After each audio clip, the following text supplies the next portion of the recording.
ویسے تو پاکستان میں 4 سیزن ہوتے ہیں، لیکن آج کل پاکستان میں ایک 5واں سیزن چل رہا ہے، مرنے کا اور مارنے کا سیزن۔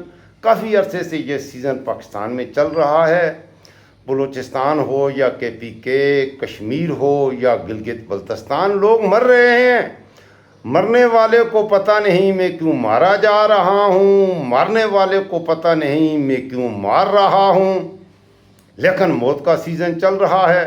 ذرا اس پر تفصیل سے بات کریں گے۔ گزشتہ روز مولانا فضل الرحمان صاحب نے ایک تقریر کی اور اس کے جواب میں جو رد عمل آیا مجھے تو حیران کر دیا۔ مولانا نے شعوری طور پر کانشیسلی یا انکانشیسلی سچ کہا، اور اس کا جواب کیا آیا؟ موت کا سیزن ہے تو موت کے سیزن میں اموات ہی ہوں گی، برسات کے سیزن میں بارشیں ہوتی ہیں، گرمیوں کے سیزن میں گرمیاں ہوتی ہیں، سردیوں کے سیزن میں سردیاں ہوتی ہیں، تو موت اور مرنے کے سیزن میں موت ہی ہوگی، لوگ مریں گے۔ تفصیلی بات کروں گا اس حوالے سے۔ پاکستان کے موجودہ حالات انتہائی پریشان کن ہیں۔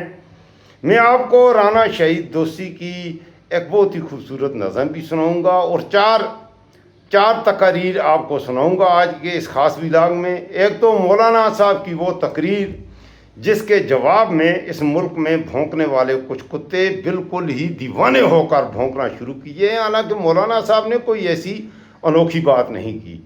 پھر میں عادل بازئی، بلوچستان کا پاکستان کی قومی اسمبلی کا سب سے نوجوان ممبر ہے، وہ بہت ہی ماشاءاللہ سمجھدار بچہ ہے، اچھا بچہ ہے، تو اس نے ایک تقریر کی ہے کوئٹہ میں، یہ مرنے مارنے کے سیزن کے حوالے سے۔ وہ تقریر بھی آپ کو میں انشاءاللہ تھوڑی سی وہ تقریر بھی آپ کو سناؤں گا۔ پھر بزرگ رہنما محمود خان اچکزئی، زیر بلوچستان کے حوالے سے اختر مینگل یا محمود خان اچکزئی اگر کچھ کہتے ہیں تو ان کی بات مان لینی چاہیے۔ بلوچستان کے اصل نمائندہ تو یا مارنگ بلوچ ہے آج کے زمانے میں، یا محمود اچکزئی ہے، یا یہ عادل بازئی ہے، یا کسی حد تک اختر مینگل بھی ہیں۔ یہ 4-5 لوگ ہیں بھائی، تو بلوچستان کے حوالے سے یہ جو کہتے ہیں ان کی بات مان لینی چاہیے۔ بغیر کسی توقف میں اپنے موضوعات پر آؤں گا۔ شروع میں آپ سے گزارش، یہ آپ کا اپنا ڈیجیٹل پلیٹ فارم ہے، میں کوشش کرتا ہوں آپ تک سچ پہنچاؤں، تو چینل کو ابھی سبسکرائب کریں، لائک کریں، شیئر کریں اور میری یوٹیوب فیملی کا حصہ بنیں۔ اچھا، بعض دوست مجھے دیکھتے ہیں لیکن وہ سبسکرائب کرنا بھول جاتے ہیں، اس لیے فوراً سبسکرائب کریں اور بیل آئیکن ضرور پریس کریں تاکہ آپ میرے آنے والے ولاگز کے نوٹیفیکیشن بھی موصول کرتے رہیں۔ رانا شہید دوسی نے یہ مرنے مارنے کے سیزن کے حوالے سے اپنی ایک کہانی سنائی ہے، بڑی درد بھری کہانی ہے۔ کہتے ہیں، کہاں کسی کی حمایت میں مارا جاؤں گا، میں کم شناس مروت میں مارا جاؤں گا، میں مارا جاؤں گا پہلے کسی فسانے میں، پھر اس کے بعد حقیقت میں مارا جاؤں گا، میں ورغلایا ہوا لڑ رہا ہوں اپنے خلاف، میں اپنے شوق شہادت میں مارا جاؤں گا، میرا یہ خون میرے دشمنوں کے سر ہوگا، میں دوستوں کی حراست میں مارا جاؤں گا، میں چپ رہا تو مجھے مار دے گا میرا ضمیر، گواہی دی تو عدالت میں مارا جاؤں گا، حصص میں بانٹ رہے ہیں مجھے میرے احباب، میں کاروبار شراکت میں مارا جاؤں گا، بس ایک صلح کی صورت میں جان بخشی ہے، بس ایک صلح کی صورت میں جان بخشی ہے، کسی بھی دوسری صورت میں مارا جاؤں گا، نہیں مروں گا کسی بھی جنگ میں، یہ سوچ لیا، میں اب کی بار محبت میں مارا جاؤں گا، مجھے بتایا ہوا ہے میری چھٹی حس نے، میں اپنے عہد خلافت میں مارا جاؤں گا، عدو کی عارضی پسپائی میری فتح کہاں، میں شغل مال غنیمت میں مارا جاؤں گا، مرا کوئی بھی میرے ہاتھوں تو میں ہی مرا، مرا کوئی بھی میرے ہاتھوں تو میں ہی مرا، طرح طرح کی وضاحت میں مارا جاؤں گا، اٹھایا جاؤں گا مارا ہوا قیامت کا، پھر ایک اور قیامت میں مارا جاؤں گا، میں چپ رہا تو مجھے مار دے گا میرا ضمیر، گواہی دی تو عدالت میں مارا جاؤں گا۔ جی میرے دوستو، میں تھوڑا دکھی بھی ہوں، تھوڑا دکھی نہیں ہوں. یہ موت کا جب موسم آتا ہے، موتوں کا سیزن آتا ہے تو میں بڑا دکھی ہو جاتا ہوں.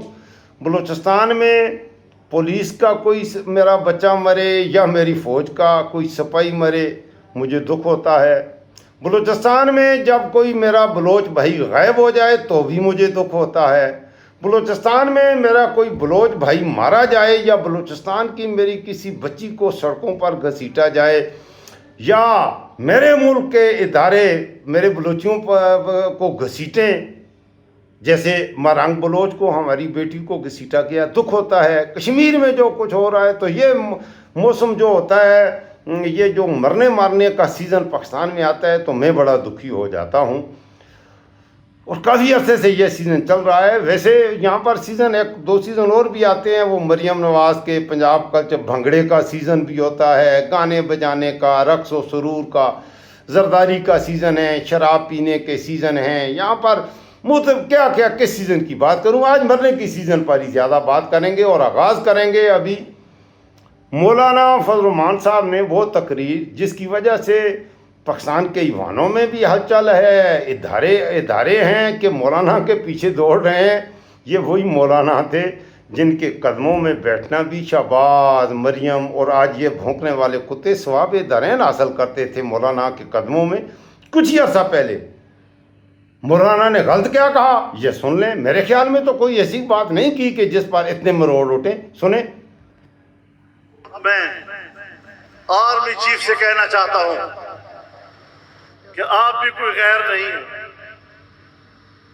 آپ بھی ہمارے پاکستانی ہیں. ہمارے بھائی ہیں، آرمی چیف کو کہہ رہا ہے. آپ بھی ہمارے کلمہ گو بھائی ہیں. دیکھیں مولانا فضل الرحمان نے کتنا اچھا آغاز کیا ہے. کہا کہ میں آرمی چیف کو کہتا ہوں آپ بھی پاکستانی ہیں، آپ بھی ہمارے کلمہ گو بھائی ہیں. لیکن یہ جڑے کام تسی کر رہے ہو اے مسلمانہ والے کام تے نہیں ہے کہنے. یہ مرنا مارنا جو ہوتا ہے، میں نے کہا ہمیں سمجھ نہیں آ رہی، ہمیں دکھ ہوتا ہے بس. ہمیں نہیں سمجھ آ رہی ہے کہ ہمارے بلوچی بھائی کیوں مر رہے ہیں. محسن نقوی کا SHO غائب ہے. یہ مرنے والوں کے لیے وہ SHO تھا، ہمیں نہیں پتا محسن نقوی کہاں ہے اور وہ SHO کہاں ہے. آگے سنے فضل الرحمان صاحب نے کیا کہا. لیکن ملک کے اندر رہنا ہے تو میرے لیے بھی ایک دائرہ ہے، مجھے اپنے دائرے سے باہر نہیں جانا چاہیے. پارلیمنٹ کا بھی ایک دائرہ ہے، ہر محکمے کا ایک دائرہ اختیار ہے، اسی طرح فوج کا بھی ایک دائرہ اختیار ہے. فوج کی بھی ایک ذمہ داری ہے، اپنی ذمہ داری پہ نظر رکھو. ملک اجڑ رہا ہے. خیبر پختونخوا میں آج کوئی حکومت نہیں ہے. آپ کی حاکمیت کو میں اپنے صوبے میں جانتا ہوں، تمہاری کوئی حکومت نہیں ہے. تم صرف دارالحکومتوں میں اپنے بڑے بڑے بنگلوں کے اندر بیٹھے ہوئے ہو، ٹانگ پہ ٹانگ ڈال کر سمجھتے ہو کہ ہم حکمران ہیں. کم از کم میرے صوبے میں تمہاری کوئی حکومت نہیں ہے. اور یہ بات سن لو، بلوچستان میں آج بھی وہاں پر پاکستان حکومت کی کوئی رٹ موجود نہیں ہے. لیکن یہ سن لیں مولانا کیا غلط کر رہے ہیں، غور سے سنیں. میرے خیال میں تو کوئی ایسی غلط بات نہیں، بالکل سچ کہہ رہا ہے مولانا. پشتون علاقہ بھی خون میں نہا رہا ہے. پشتون علاقے میں یہ حقیقت ہے. ہم نے 2-3 دن کے اندر 50 سے زیادہ لاشیں وصول کی ہیں. ہم نے صرف ایک ہی کام کیا کہ عوام کی قسمت میں ہے کہ ہم نے یہاں پر خون دے کر وقت گزارنا ہے. پھر کہتے ہیں ہمارے جوان بھی تو شہید ہو رہے ہیں. او بابا تیرے جوانوں نے پیٹی اسی لیے باندھی ہے، تنخواہ اسی کے لے رہے ہیں کہ اس نے ملک کی سلامتی کے لیے لڑنا ہے. تم اپنے خون کا میرے اوپر کیا احسان ڈالتے ہو؟ تم میرے خون پسینے کے ٹیکس سے اسی بات کے لیے تو تنخواہ لے رہے ہو، لیکن ہمیں کہتے ہو کہ تم لشکر نکالو، تم اسلحہ لے کر مسلح گروہوں کے خلاف لڑو. میں کوئی لشکر نہیں بناؤں گا. تم چلے جاؤ گے، تم میری سرزمین کو ہمیشہ ہمیشہ کے لیے قتل و غارت گری کی طرف دھکیل رہے ہو. یہ سیاست کسی اور کو سمجھاؤ, یہ ہمیں مت سمجھایا کرو. آپ نے اگر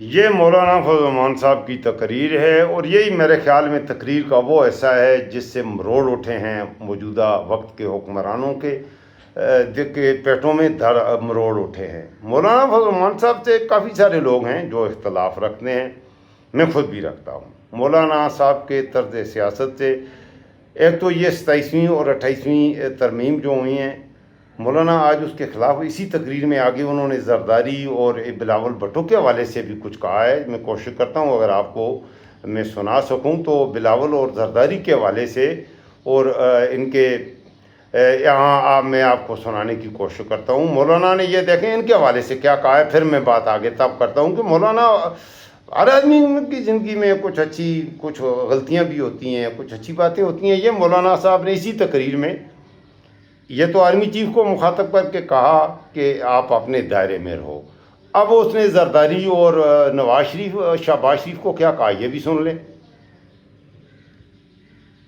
صدر پاکستان مستثنا ہے, زندگی بھر اب اس کے خلاف کوئی مقدمہ درج نہیں ہو سکے گا. ایسا پاک, صاف, شفاف, استغفر اللہ. آپ بھی استغفار پڑھ کس لیں. جرم میں 8-10 سال جیل میں رکھا. کبھی اتنا بڑا مجرم کے جیل میں, اور کبھی اتنا پاک اور شفاف شخصیت کہ اس کے خلاف کوئی کیس بھی نہیں ہو سکے گا, اور تاحیات.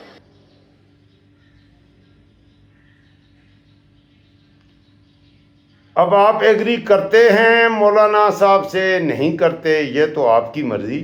لیکن مولانا صاحب نے یہ جو بات کہی ہے یہ 27ویں آئینی ترمیم کے حوالے سے, یہ وہ آئینی ترمیم ہے جس آئینی ترمیم کو لے کر دیکھیں اس آئینی ترمیم میں مکمل استثناء دی ہے صدر کو, آرمی چیف کو. تو مولانا صاحب نے دکھ کی بات یہ ہے کہ اس وقت اسے سپورٹ کیا تھا, اس آئینی ترمیم کے حق میں ووٹ دے دیے تھے. حالانکہ اسلامی طور پر اگر آپ دیکھیں تو آپ مجھے بتائیے, اسلام میں تو اللہ تعالیٰ نے کسی کو استثناء نہیں دی.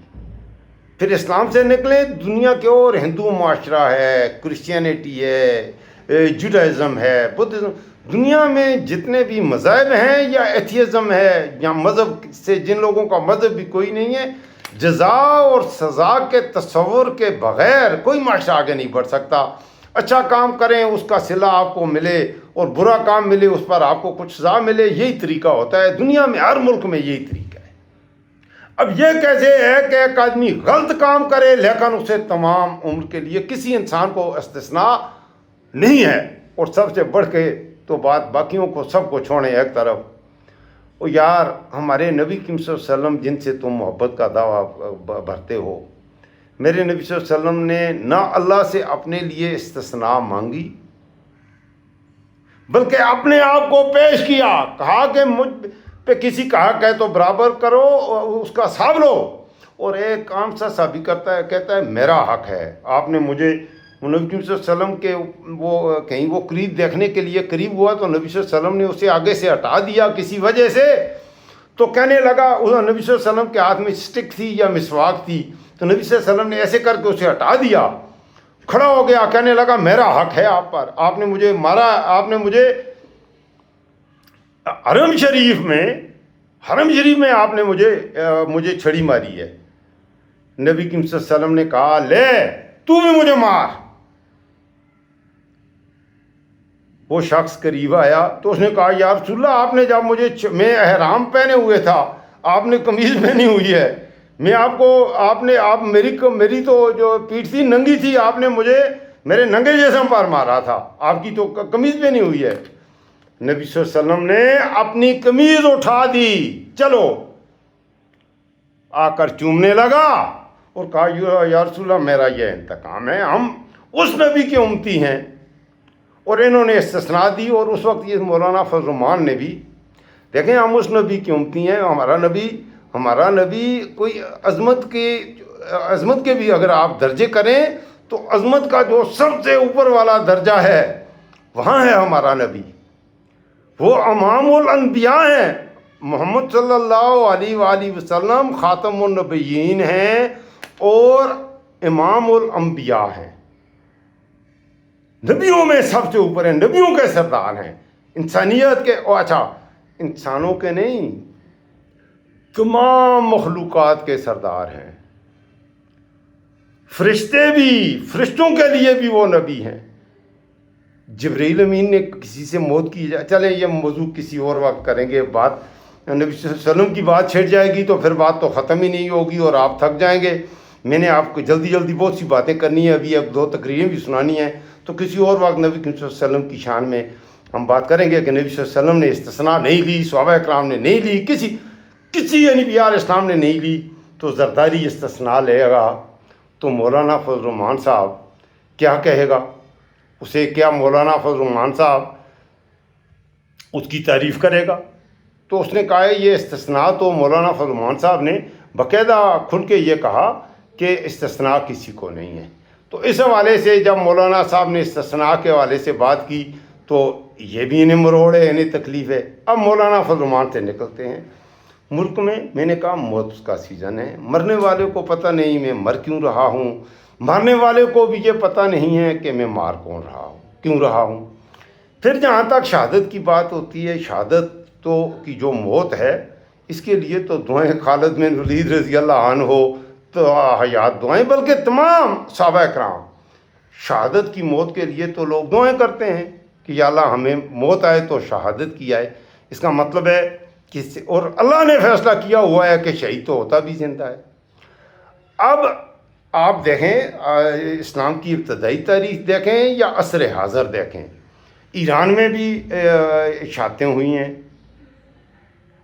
ایران کے بڑے بڑے جنرل سارے مارے گئے، شہید ہوئے ہیں، بڑے بڑے جنرل، بڑے بڑے لیڈر سارے کے سارے امریکہ نے حملے کیے ہیں۔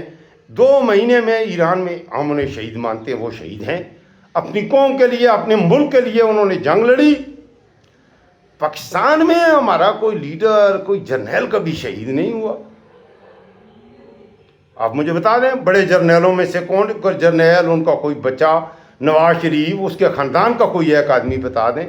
یہ جو فضل الرحمان پہ بھونک رہے ہیں، میں یہ کہتا ہوں کہ نواز شریف ان کے خاندان کا ایک شہید بتا دیں، زرداری اس کی نسل میں کوئی ایک شہید بتا دیں، ذوالفقار علی بھٹو ہو یا بینظیر بھٹو ہو، اقتدار کے لیے وہ ملک کے لیے جنگ لڑتے ہوئے نہیں مرے کہ انہیں آپ شہید کہتے ہو۔ ملک کے لیے لڑتے ہوئے نہیں، ملک کے لیے لڑتے ہوئے ہمارا عام فوجی، سپاہی، حوالدار، لانس نائک جو ہوتا ہے، عام ہمارا بچہ، ہمارا عام پولیس کا سپاہی جا کے مرتا ہے، وہ شہید ہوتا ہے، ہم اس کی شہادت کو سلوٹ کرتے ہیں۔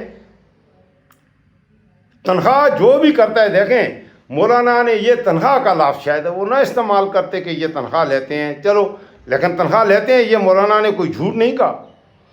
دیکھیں میں ایک ٹیچر ہوں، میرا I am running a school system میرے in my native town, I am a teacher basically, I am earning from my teaching, this is my profession. If I will not take a salary, then how I can survive? How I will survive? How I will feed my kids? میں ایک teacher ہوں، میں پڑھاتا ہوں، تو ظاہر ہے پڑھانے کے لیے میں کچھ پیسہ وصول کرتا ہوں۔ اگر میں پیسہ نہ وصول کروں، میں اپنے بچوں کو کھلاؤں گا کیا، میں کھاؤں گا کیا؟ تو پیسے اس لیے جو ہمارے فوجی نوجوان بچے ہمارے جو لڑتے ہیں ان کی سیلریز ہوتی ہیں، تو یہ کوئی بری بات نہیں ہے۔ مولانا صاحب اگر نہ بھی کہتا تو اچھی بات تھی، لیکن سیلری انہیں دی جاتی ہے، وہ جو جاب کرتے ہیں۔ اب اگلا مرحلہ خرابی کہاں ہوتی ہے؟ انہیں سیلری دی جاتی ہے اس کام کی کہ وہ اپنے وطن کے لیے، اور وہ یہ عہد بھی کرتے ہیں آئین کے مطابق کہ ہم پاکستان کی سرحدوں کے دفاع کے لیے جان کی قربانی دیں گے، ہم سیاست نہیں کریں گے، ہم یہ ان کے لیے ایک دائرہ ہے جو مولانا صاحب نے کہا ہے۔ اگر وہ اپنے دائرہ کار میں رہ کر جرنیلی کرے، سرحدوں کا تحفظ کرے، پولیٹیشینز پارلیمنٹ میں جا کر ملک کے لیے اچھی اچھی قانون سازیاں کرے، عدلیہ کے جج آزادانہ کسی کے پریشر کے بغیر فیصلے دیں، ملک میں انصاف ہو، پولیس والے ایمانداری سے اپنا کام کریں، فوج والے اپنا کریں، عدالت والے اپنا کریں، الیکشن کمیشن اپنا کرے، نیب اپنا کرے، یہاں پر نیب کا کام ہے عمران خان کو نکلنے نہیں دینا، عدالت کا کام ہے کہ اپنے ان اقتدار میں رہنے والے لوگوں کے خلاف ذرا سی بات کی مجھ جیسے غریب کو بھی اٹھاؤ مار دو، اور اس کے اب مجھے اگر کوئی مارے گا اور بعد میں کہیں گے یہ بھی دہشت گرد ہے، یہ دہشت گرد تھا ہم نے مار دیا، یہ پاکستان کا باغی تھا، یہ غدار تھا۔ آپ میرے سارے ولاگ پچھلے اٹھا کر دیکھیں، اور میں آپ کے لیے بھی نہیں، میں تو اپنے اللہ کے سامنے جواب دہ ہوں۔ خدا کی قسم پٹھان بلوچ سب سے زیادہ پاکستان سے محبت کرنے والے ہیں۔ تم کہتے ہو پٹھان پاکستان کا غدار ہے، تم کہتے ہو پٹھان افغانستان چلے جاؤ، تم کہتے ہو اہل تشیع والے تم ایران چلے جاؤ۔ یار کیا زمانے میں پنپنے کی یہی باتیں ہیں۔ اچھا فضل الرحمان صاحب کو چھوڑیے، بلوچستان کے حوالے میں یہ نوجوان MNA ہے اور بہت پیارا بچہ ہے عادل بازئی، یہ دیکھیں کوئٹہ میں یہاں پر لاشیں پولیس والوں کی پڑی ہیں، وہ پولیس والے جو زیارت میں شہید ہوئے وہ تو اداروں کے آدمی تھے، ان کی وہ شہید ہوتے رہے، وہ تمہیں چیخ چیخ کر کہتے رہے خدا کے لیے ہماری مدد کے لیے آؤ، ہمارے سے اسلحہ ختم ہو گیا ہے، تم نے ان کی مدد نہیں کی۔ اب وہ شہید ہوئے ہیں تو پولیس والوں کے لاحقین یہ بلوچستان یا انڈیا والوں کے جو خوارج والے فتنہ خوارج یا پتہ نہیں ہے کیا کیا نام تم نے دیے ہوئے ہیں، وہ احتجاج نہیں کر رہے۔ کوئٹہ میں پولیس والوں کے لواحقین جو شہید ہوئے ہیں زیارت میں وہ احتجاج کر رہے ہیں تم ان سے بات کرنے کے لیے، اور احتجاج کیا کر رہے ہیں کہ ہمارے ساتھ یہ ظلم ہوا ہے کہ ہمارے بچوں کی فون کالز آتی رہیں اور انہوں نے گھر والوں کو بتایا کہ ہمارے پاس سے اسلحہ ختم ہو گیا، اور 15 گھنٹے تک وہ جنرل عاصم منیر کی فوج سے محسن نقوی کے SHO کا انتظار کرتے رہے، نہ اسلحہ آیا اور دہشت گردوں نے ڈاکوؤں نے انہیں مار دیا، وہ شہید ہوئے۔ 21 اغوا کیے، 11 پہلے دن یہ 30 سے بھی اوپر ہمارے بلکہ 40 سے بھی اوپر ہمارے بچے ہمارے فوج کے اور رینجرز کے اور ہمارے بچے مارے گئے، شہید ہو گئے، ان کی کسی نے مدد نہیں کی۔ بلوچستان والے چاہتے کیا ہیں؟ یہ مرنے کا جو سیزن ہے ذرا بلوچستان کے حوالے سے، یہ عادل بازئی ہے، MNA ہے، 25-26 سال کا نوجوان لڑکا ہے، بہت اچھا لڑکا ہے، دیکھیں ذرا یہ کیا کہہ رہا ہے، پھر میں بات آگے بڑھاتا ہوں۔ اردو میں اس لیے بات کرنا چاہتا ہوں کہ پنجاب اور پورے پاکستان کو یہ آواز پہنچے، یہ اتنے ظالم لوگ ہیں، انہیں شرم آیا نہیں۔ پشتون بلوچ کے جو خون ہے اس خون کو یہ خون ہی نہیں سمجھتے، پشتون بلوچ کے خون کو خون ہی نہیں سمجھتے۔ میں ان کو یہ کہنا چاہتا ہوں کہ کل جب آپ لوگ زیارت گئے تھے، جب آپ کل زیارت کے ہمارے نوجوانوں کے جنازے پڑھنے گئے تھے، وہاں آپ لوگوں کو کیا عزت ملی؟ وہاں زیارت کے لوگوں نے آپ لوگ کو کیا عزت دیا، کیا کہا؟ آپ لوگ کو پتا ہے پاکستانیوں، وہاں پہ CM بلوچستان، اس کا کابینہ اور IGFC انہیں کہا گیا آپ لوگ کو ضرورت نہیں ہے ہمارے جنازوں میں آنے کا۔ آپ اتنے آسانی سے نجیب کو پکڑ لو گے، آپ اتنے آسانی سے اخبار کو پکڑ لو گے، آپ اتنے آسانی سے سراغڑگی کو پکڑ لو گے، آپ اتنے آسانی سے چشمہ کو پکڑ لو گے، آپ اتنے آسانی سے ہرنائی کو پکڑ لو گے، آپ اتنے آسانی سے زیارت کو پکڑ لو گے، آپ اتنے آسانی سے مسلم باغ کو پکڑ لو گے، آپ اتنے آسانی سے بلوچستان کو پکڑ لو گے۔ انہوں نے پورے بلوچستان کا سودا کیا ہے، انہوں نے اپنے اکاؤں کو خوش رکھنے کے خاطر پورے بلوچستان کا سودا کیا ہوا ہے۔ بجٹ کے سپیچ کے دوران میں نے یہ بات کی کہ آپ کے کوئٹہ کے پہاڑ بھرے ہوئے، کس سے بھرے ہوئے، کون لوگ ہیں، کس کی ذمہ داری ہے، آپ کس حیثیت سے بیٹھے ہو، ٹیکسز دیتے ہو، ہمارے خون پسینے کے ٹیکسز دیتے ہو، ہمارے خون پسینے کے ٹیکسز پہ آپ لوگ مزے لیتے ہو، بچات کر رہے ہو۔ آپ لوگ کو یہ میں نے اسمبلی میں بھی مولانا نے بھی یہی کہا تنخواہ لیتے ہو. یہ عادل بازئی بھی کہہ رہا ہے تم تنخواہ لیتے ہو, اور یہ مخاطب ہے عادل بازئی. کوئٹہ میں پولیس کی وہ تصویریں بھی لگی ہوئی ہیں پیچھے, پولیس کے جو زیارت میں شہید نوجوان ہوئے ہیں ان کے حق میں یہ بول رہا ہے, ان کی شہادت پر. یہ کسی انڈین دہشت گرد, کسی BLA کے لیے تقریر نہیں کر رہا. پاکستان کے پولیس کے اور رینجر کے, پاکستان کی آرمی کے جو ہمارے بچے شہید ہوئے ان کے لیے یہ دھاڑے مار کے رو رہا ہے اور کہہ رہا ہے کہ باقی اس نے یہ بھی کہا ہے کہ تنخواہ تو لیتے ہیں بھائی, جو جس کام میں لیتا ہے تنخواہ لیتا ہے, یہ کوئی اتنا میٹر نہیں کرتا. یہ مولانا نے بھی یہ کوئی اتنا بڑا گناہ نہیں کر دیا. اب ذرا کشمیر کی طرف آئیں گے, لیکن کشمیر سے پہلے جلدی محمود خان اچکزئی, میرے خیال میں بلوچستان کا اس وقت پہچان ہے, بلوچستان کا سب سے بلوچستان کے مسئلے کو حل کرنا ہے. محمود خان اچکزئی سے بات کرو. محمود خان اچکزئی کیا کہہ رہا ہے سنیں, یہ سنیں. ہے نہ کوئی کسی کا غلام ہے, ایک رضاکارانہ فیڈریشن ہے. میں تفصیل میں نہیں جاتا. شروع دن سے یہاں ایک آئین بننے کے راستے موجود کیے گئے. یہاں تک بات پہنچی کہ ہمارا ملک اس کشمکش میں ٹوٹ گیا. پاکستان کا شروع سے 1947 سے پاکستان کا 1973 تک آئین بے آئین ملک بے آئین رہا, اور رکاوٹیں ڈالنے والا کون تھا؟ وہ کہہ رہا ہے کہ آئین ہی نہیں بننے دیا گیا. ایک ادارہ تھا, وہ سیاست پہ ہر چیز پہ قبضہ, اور اس کے بعد یہ کہانی شروع ہوئی ہے. دنیا میں ایسی مثال آپ کو نہیں ملے گی.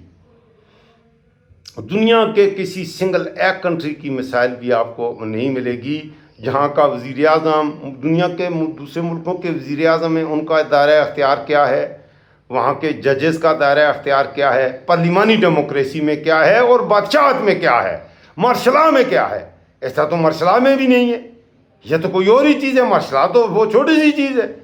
دیکھیں مارشلا لگتے رہے, اس ملک میں مارشلا لگے, جتنی قتل و غارت گری, معصوم لوگ, عورتیں, بچے, جو تباہی ان 3-4 سالوں میں آئی, تاریخ میں ایوب خان کا مارشلا تھا. اتنا ظلم کی ہم نے دیکھیں, ہم نے خود جنرل ضیاء کا مارشلا تھا. ہم مارشلا کی حمایت نہیں کرتے, مکمل مارشلا تھا. اتنا ظلم نہیں ہوا.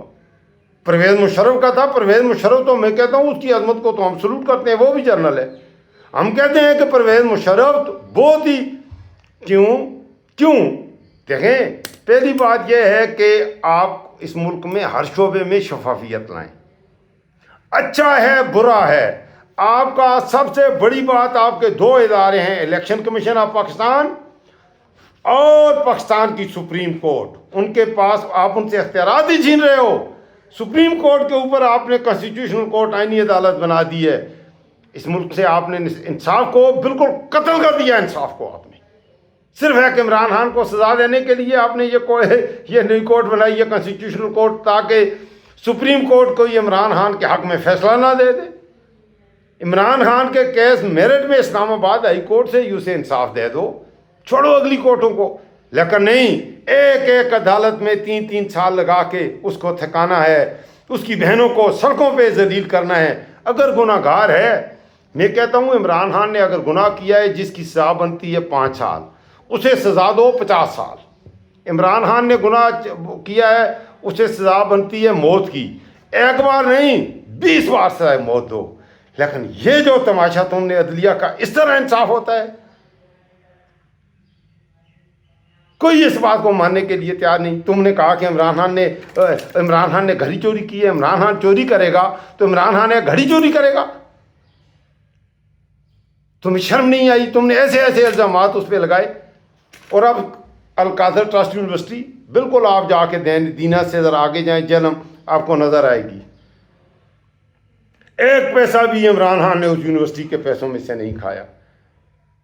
زمین خریدی پیسوں کی, وہ پیسے کیوں دیے ملک ریاض کو, اور پتہ نہیں ہے کیسے, وہ مجھے تو اس کی تفصیل میں آپ کو پتہ ہے, جائیں آپ دیکھ لیں. اس میں اس کی بیوی کو اس میں سزا دی. کوئی تعلق ہی نہیں ہے, کبھی زندگی میں اس یونیورسٹی میں ایک بار کے علاوہ وہ گئی نہیں. اسے عزت دے دی جیسے مجھے آپ عزت دے دیں, کسی اپنے فنکشن میں بلا لیں, آپ کہیں جی آپ ہماری سربراہی کرتے رہیں. اس کا یہ مطلب تو نہیں ہو گیا کہ اس ادارے کا میں مالک ہو گیا. آپ مجھے اگر عزت دیں یا میں آپ کو عزت دوں, میرے پاکستانیوں, میرے بچوں, میرے نوجوانوں, میں آپ کو کہوں یار آپ آئیں, یہ تو آپ کا اپنا گھر ہے. میں آپ کو یہ کہوں آپ میرے پاس آئیں, چائے پئیں, کھائیں پئیں, دوسرے دن جائیں اپنے گھر. اب میں نے آپ کو کہہ دیا آپ کا اپنا گھر ہے, تو اس کا مطلب یہ ہے کہ یہ گھر میرا نہیں رہا, آپ کا ہو گیا. اس کا مطلب یہ ہوا کہ آپ نے مجھ سے گھر چوری کر لیا. اس کو وہ ایک دینی ادارہ, پاکستان میں پہلا دینہ, نبی کریم صلی اللہ علیہ وسلم کی سیرت پر تحقیق کے لیے یہ تو فخر کی بات تھی, پہلا ادارہ بنا تھا. آپ نے اس میں بھی یہ سیاست ڈال کے اب مریم نواز نے وہاں اپنے فوٹو لگا دیے, چلو اب خوش ہو جاؤ. اب وہاں پر مریم نواز پنجاب کا کلچر ڈے منائے گی. عمران خان نے وہاں سیرت و نبی پڑھانے کے لیے, سیرت کے لیے وہ بنائی تھی. مریم وہاں پر نصیب و لال اور عارف لوال کو لائے گی اور یہ گانا گائے گی, ایک فل موتیدہ مار کے جگہ سوڑنی ہے, اور ساتھ یہ گانا گائے گی, پچھلے ویلاگز میں نے ان کا تذکرہ کیا ہوا ہے. دوسرا گانا وہ کہے گی کہ عارف لوہار, وہ گانا بھی عارف لوہار کا کیا, مجھے گانے نہیں, ایک فل موتیدہ مار کے جگہ سونی ہے, اللہ اکبر. دوسرا گانا وہ پنجاب کے کلچر ڈے میں مریم نے کہا مینو نوٹ وکھا میرا موڈ بنے. اب اسحاق ڈالر کا بیٹا مریم کا جو اس وقت آئندہ پنجاب کا وزیر اعلیٰ, اس کا دوسرا علی ڈار جو بڑا بیٹا ہے, ان کا بیٹا بیرون ملک اسپین سے یا نیدرلینڈ سے لڑکیوں کو بنا کر, آگے کی وہ کہانی آپ کو پتہ ہے ان لڑکیوں کے ساتھ کیا کچھ ہو گیا, اور وہ کرنے والا, انہیں لانے والا میریٹ ہوٹل میں اور کرپٹو کرنسی کے کاروبار کرنے والا, 20 لاکھ ڈالر 15-20 سال کے بچوں کے پاس آتے کیسے ہیں؟ Do you know 20 lakh dollar پیسے کتنے ہوتے ہیں؟ لیکن اسحاق ڈالر بے گناہ, اس کا بچہ رہا ہو جائے گا. وہ کہتے ہیں وہ وکٹم ہے. ایک عورت بیرون ملک سے آئی ہوئی مسلمان ہے, یا پہلے انہوں نے کہا جی کہ وہ نان مسلم تھیں وہ عورتیں. میرے پاکستانیوں, میرے نوجوانوں, اگر آپ کو اپنے اوپر لائیں, اللہ اکبر کبیرہ, او یار تم کسی عورت سے پیدا ہوئے ہو, کوئی تو او بغیر تو او کھوتے دے او پترو, تو بندے دے پتر دے تسی ہے کہ نہیں ہو, جمے تے کسی عورتوں ہی ہو گئے نا, تڑی بھی کوئی تھی بہن تے ہوئے گی نا. آپ اپنے ایمان پر بتائیں, آپ جو جہاں مذہب کی بات کو نکال دیں, چلیں اسلام میں تو جو سزا ہے اسے بھی چھوڑ دو, انسان بن کے سوچو. آپ کسی بھی مذہب سے ہو, آپ کی ماں بہن کے ساتھ یہ سلوک ہو جو ان بچیوں کے ساتھ ہوا, جو لڑکیاں جو بھی تھیں, وہ لڑکیاں چاہے بری تھیں, وہ کرپٹو کرنسی کا ان لڑکیوں کو یہاں پر لایا اسحاق ڈار کا بیٹا. سنگاپور میں کسی شراب خانے میں وہ بھی ایسی لڑکیاں, یورپ کی لڑکیاں تو ایسی ہوتی ہیں, لیکن یہاں پاکستان لانے والا بیٹا ایئرپورٹ پہ وصول اس نے کیا, وہاں سے سیرینا ہوٹل, میریٹ ہوٹل لے کے گیا, وہاں سے نتھیا گلی, یہ ہمارے سامنے میرے ہیں نتھیا گلی, اور ادھر آیا, ادھر ان کے محل ہیں شہباز شریف کے, ان کے بیٹوں کے, ڈونگا گلی میں, ان محلوں میں بھی زنا ہوا. لاہور گئے, وہاں پر بھی زنا ہوا ان بچیوں کے ساتھ جبرن. پتہ نہیں اتنی گھٹیا ہے وہ, جو ان کی بچیوں کا جو بیان ہے ان کو وہ میں آپ کو پڑھ کے سنا نہیں سکتا, شرم آتی ہے. میں اتنی ننگی چیزیں, اتنے ننگے اور بے حیا کردار ہیں. 8 آدمی وہ اسحاق ڈار کا بیٹے نے وہ اپنے ساتھ پوری ٹیم کے ساتھ کیا, اور اللہ تعالیٰ نے ان کو وہ گاڑی سے چھلانگ لگائی, اور اس کے بعد وہ پہلے اس پہ پردے ڈالنے کی کوشش کی گئی. اب بالکل خاموشی, میڈیا کو اتنا پیسہ کھلایا گیا. پہلے 4-5 دن تک تو میڈیا پر کوئی بڑی خبر, پاکستان میں لوگ مر رہے تھے, لیکن خبر تھی تو ان لڑکیوں کے ساتھ. اب بالکل ان کی بات نہیں ہو رہی. وہ میڈیا والے جو بھونکنے والے ٹٹو تھے, جو ان خبروں کو لے کے اپنی ریٹنگ بڑھانے کے لیے ایمان فروش, اب ان کے گلے میں موٹا ہڈا آ گیا ہے, پھنس گیا ہے. اس ہڈے کو وہ اب چباتے رہیں گے, وہ سور اور وہ بغیرت اور وہ گدے. خاموشی, حق کے لیے آواز اٹھا کر جیو. میرے پاکستانیوں, نیکسٹ ویلاگ میں انشاءاللہ ایران کی اور ایران کے حوالے سے بھی بہت ہی خطرناک حالات ہیں. بہت بڑی جنگ کا آغاز ہو چکا ہے, اور اس کے پاکستان اور انڈیا پر بہت ہی زیادہ اثرات پڑنے لگے ہیں. پاکستان چائنا ہمالیہ سے بلند پیسفک سے گہری دوستی ختم ہونے کو ہے, کیونکہ آئندہ کے لیے جو جنگ کا نیا سینیریو بن رہا ہے اس میں پاکستان فریق بنتا ہوا دکھائی دے رہا ہے. اور جب پاکستان فریق بنے گا تو فریق بنے گا پاکستان, کیونکہ سعودی عرب اس جنگ میں آلریڈی آ چکا ہے.